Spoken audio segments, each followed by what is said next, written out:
So-Called is sponsored by loveboiseparks.org, which donates profits to support, promote, and preserve open spaces in Boise, Idaho. Use promo code SOCALLED for 10% off all your purchases at loveboiseparks.org.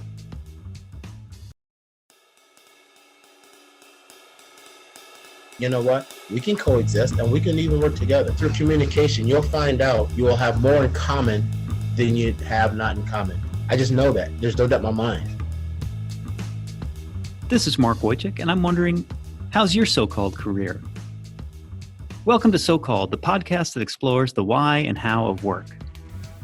On today's episode, we meet Clayton Moore, retired police officer and author of the book Good Cop, Black Cop, Guilty Until Proven Innocent.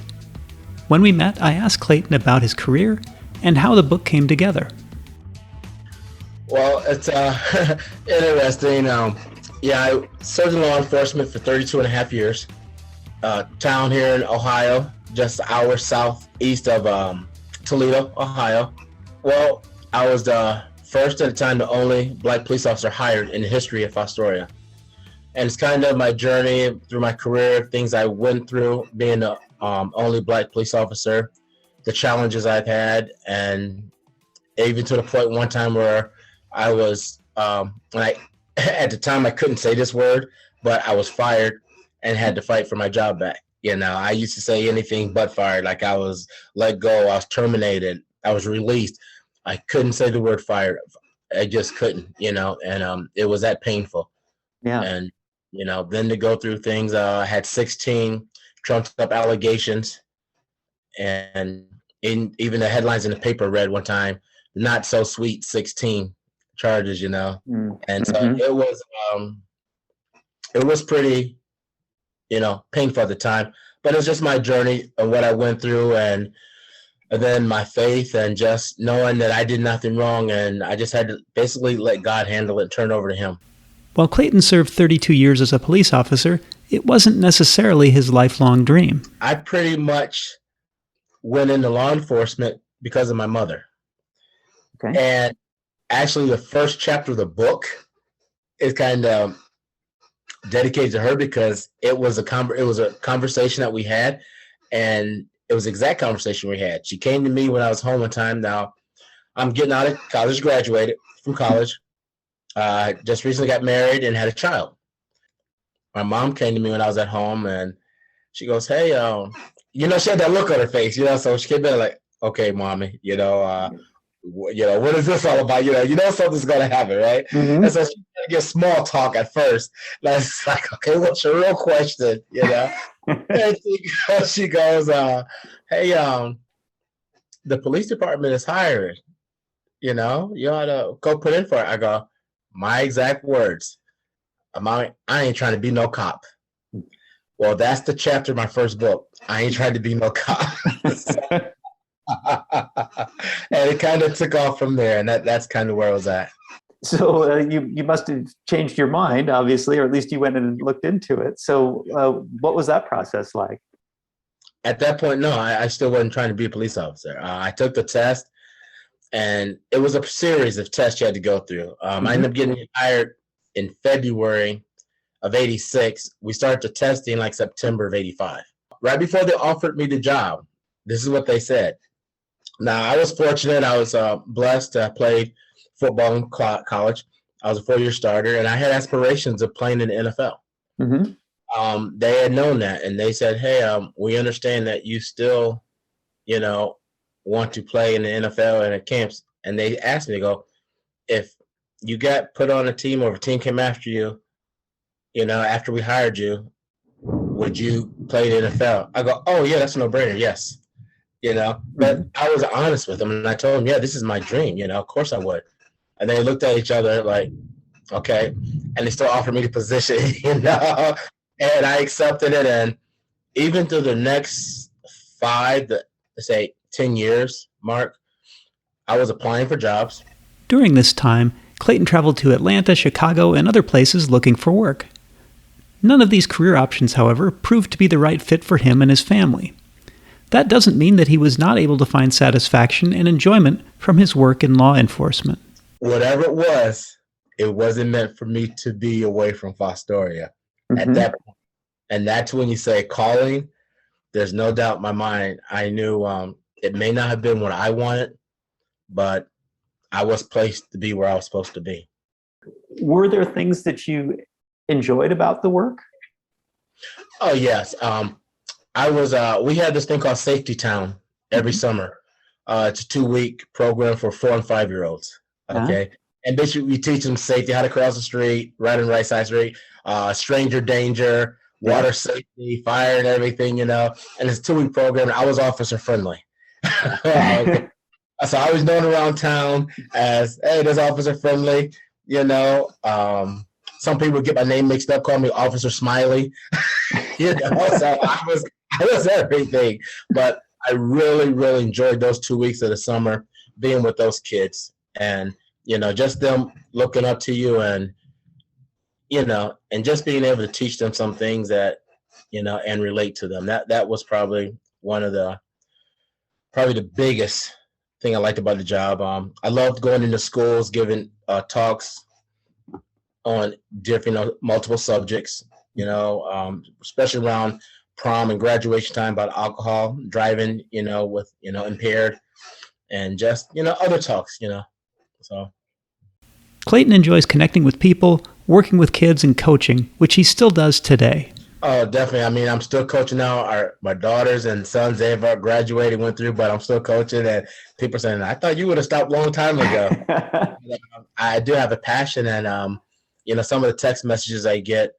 I coach high school girls softball as well, and I just had a girl get accepted out of college, and she wasn't going to play. And her mom, she was a situation where her parents went through a divorce, a pretty bad divorce. Her mom wanted me to have a talk with her. She wanted to play, but she felt like she had to help her mother, Yep. We talked about things. The next thing you know, she sent me a text. She goes, I just want to say thank you so much. I said, what? Trying to play dumb. I had to talk with the coach. They signed her, and actually we have her signing next Monday at the school. Wow. Yeah, so we're going to have her signing. So it's pretty cool. Her mom is just like, just, beside herself and just so happy. So it was a pretty proud moment. So it's things like that keep me doing what I do. I asked Clayton how he got through the tough times when facing trumped-up charges and fighting to win his job back. Well, first and foremost, I had people around me, my church family, my immediate family, and I had a great attorney.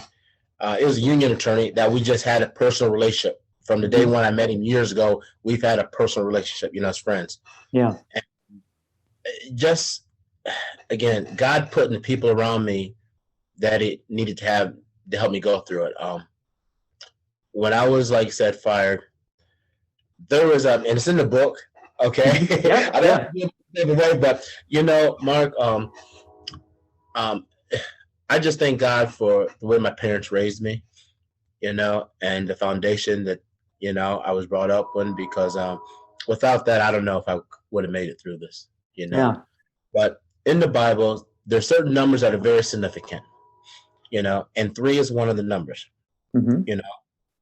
Well, I say that to say this, and I point this out in the book. There's 3 things that happened to me, okay? 3 times within the first, I say, couple of weeks, where I basically just broke down and literally just start crying. And I said, God, why are you putting me through this? What did I do wrong? I literally said that every time. Within 30 seconds of each time I said it, something happened. And I'm not going to tell you what. But after the 3rd time, there was such a release, and a burn. I said, okay, I get it. You got this. You're just using me as a vessel, I had so much peace about it. I was at peace knowing everything's going to be all right.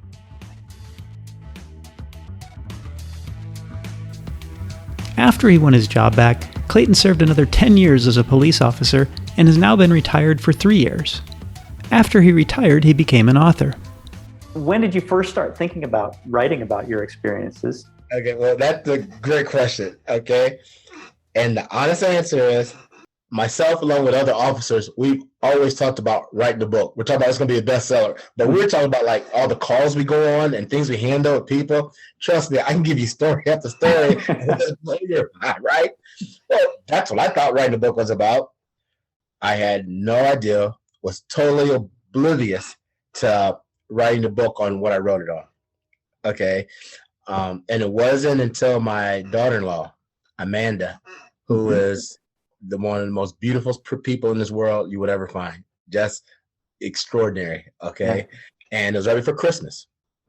And I told her, hey, I think I'm gonna write a book. And, I was just thinking about it, bouncing some ideas off. And it came up with the title, Good Cop, Black Cop, and, guilty to proven innocent. And she was, And then so for that Christmas, and this is like a month later, okay, she gave me this journal.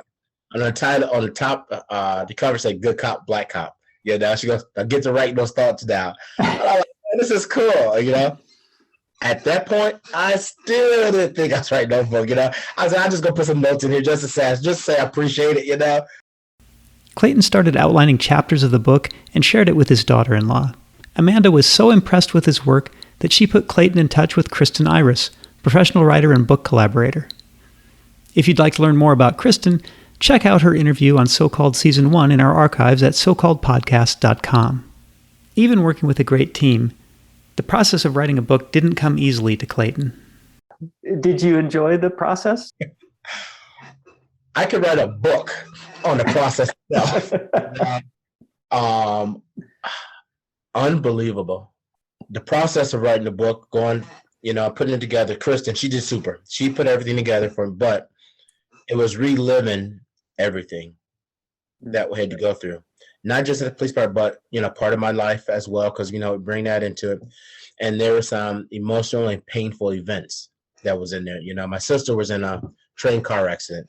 She was killed while I was working, That part was in it. So reliving that and everything and just some of the other things. There's times we just had to take a break because it was just emotional and I just need a little time, but unbelievable. It was an unbelievable process, Given how difficult the process was, including the deadlines, stress, and emotional toll, I asked Clayton what drove him to write the book. Yeah, with things that are going on today, Mark, with especially the shootings and everything of unarmed black men and police, and tension we have between the communities, I have one goal is I want to do something to help bridge the gap in communities. I have an acronym, what I call COPE, COPE, okay? And I said, people, you can't have COPE without COP, okay? And basically what it stands for is communication, objective, planning, and execution, okay? You got to have respectful dialogue, okay? And people have to understand it's okay for you to feel the way you feel because based on how you were raised, your life experiences, and what you've been through, that's why you feel the way you feel. And that's okay. And that's honest. That's true, okay? But what we need to do is recognize that if it's okay for you to feel that way, then it has to be okay for others to feel the way they feel as well. And that's where you have to have that respectful dialogue, come down, sit down, and let's kind of close that gap and say, hey, you know what? We can coexist and we can even work together. And even through communication, you'll find out that you will probably, and I know you will have more in common than you have not in common. I just know that. There's no doubt in my mind. And then objective. You sit down, bring people together with law enforcement, city officials, involve the members of the community, involve the minorities, the minority leaders, the people in the community. Now you have a chance to come together and work the things, And so with that, you come together, you get an objective. What's your objective you want to, come to? What's your plan? Put a plan together. How do we take care of this, And then now, last but not least, how do we execute it? And if we can do all those things, I tell you what, I think you can bridge that gap or at least bridge it a lot closer than what it is right now. So that's one of the things I'm trying to do with my book and with being out there as well. To pick up a copy of Clayton's book, you can find it on Amazon and on his website, goodcopblackcop.com. Are you thinking about writing another book, or what's next for you? What will you do next? Okay, I learned a long time ago, you never say never, and you never say always. So when you say far as writing another book, I'm going to tell you, I have no plans on writing another book, but that doesn't mean I won't. I'll always keep that option open. I've learned that. Okay. But I tell you what I would love is to have a movie made about the book. And, I think it'd be pretty good. So we're kind of seeing what happens. I've been doing a lot of podcasts. I've been interviewed by NBC Nightly News and their team. So I've been getting a lot of publicity and a lot of attention, in a short time, in a very short period of time. It's only since February of 21 that the book came out. What advice would you give your younger self? Wow. I would tell myself, one, not to be as hard on yourself as I have been.